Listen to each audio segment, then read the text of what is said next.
വാർത്തയിലേക്ക്. മുഖ്യമന്ത്രി പിണറായി വിജയനെതിരെ കൊലവിളി പ്രസംഗം നടത്തിയ RSSകാരൻ കുന്ദൻ ചന്ദ്രാവത്ത് അറസ്റ്റിൽ. ഈ മാസം 3-ാം തീയതിയായിരുന്നു ചന്ദ്രാവത്തിന്റെ വിവാദ പ്രസംഗം. പിണറായിയുടെ തലയെടുക്കുന്നവർക്ക് 1 കോടി രൂപ ഇനാം നൽകുമെന്നായിരുന്നു പ്രഖ്യാപനം. ഉജ്ജയിനി ഷഹീദ് പാർക്കിൽ നടന്ന ചടങ്ങിലായിരുന്നു കൊലവിളി പ്രസംഗം വിവാദമായതോടെ ചന്ദ്രാവത്ത് പരാമർശം പിൻവലിച്ചിരുന്നു. സന്തോഷ് സർലിംഗ് ചേരുന്നു. സന്തോഷ്, വാർത്തയുടെ കൂടുതൽ വിശദാംശങ്ങൾ.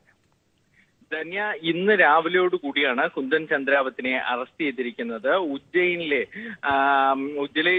നിന്ന് തന്നെയാണ് അറസ്റ്റ് നടന്നിരിക്കുന്നത്. ഉജ്ജയിൻ പോലീസ് അദ്ദേഹത്തെ അറസ്റ്റ് ചെയ്ത വിവരം സ്ഥിരീകരിച്ചിട്ടുണ്ട്. ഇനി അദ്ദേഹത്തെ മജിസ്ട്രേറ്റിന് മുമ്പിൽ ഹാജരാക്കി മറ്റ് നടപടിക്രമങ്ങൾ പൂർത്തിയാക്കി ജയിലിലേക്ക് അയക്കും എന്നാണ് അറിയുന്നത്. നേരത്തെ തന്നെ 1 കോടി രൂപയായിരുന്നു ഇനാമായി ഉജ്ജയിൻ തന്റെ പ്രസംഗത്തിൽ പറഞ്ഞത്. അതിനെ തുടർന്ന് തന്റെ സ്വത്ത് വരെ വിറ്റ് നൽകുമോ എന്നൊക്കെ പറയുകയും ചെയ്തിരുന്നു. അത് ഈ സംഘപരിവാർ പ്രവർത്തകരെ RSSനെയൊക്കെ പ്രതിരോധത്തിലാക്കിയപ്പോൾ മുഖം രക്ഷിക്കാൻ ഉജ്ജയിനെ പാർട്ടിയിൽ നിന്ന്, സംഘടനയിൽ നിന്ന്, എല്ലാ സ്ഥാനങ്ങളിൽ നിന്നും പുറത്താക്കി. പിന്നീട് മധ്യപ്രദേശ് സർക്കാർ കേസ് എടുക്കാതെ നിർവാഹമില്ലാത്തൊരു സാഹചര്യത്തിൽ കേസ് എടുക്കുകയും ചെയ്തു. ആ കേസിന്റെ അടിസ്ഥാനത്തിലാണ് ഇപ്പോൾ വൈകിയാണെങ്കിൽ പോലും ഇത് ചന്ദൻ കുന്ദാവത്തിനെ അറസ്റ്റ് ചെയ്തിരിക്കുന്നത്. ധന്യ.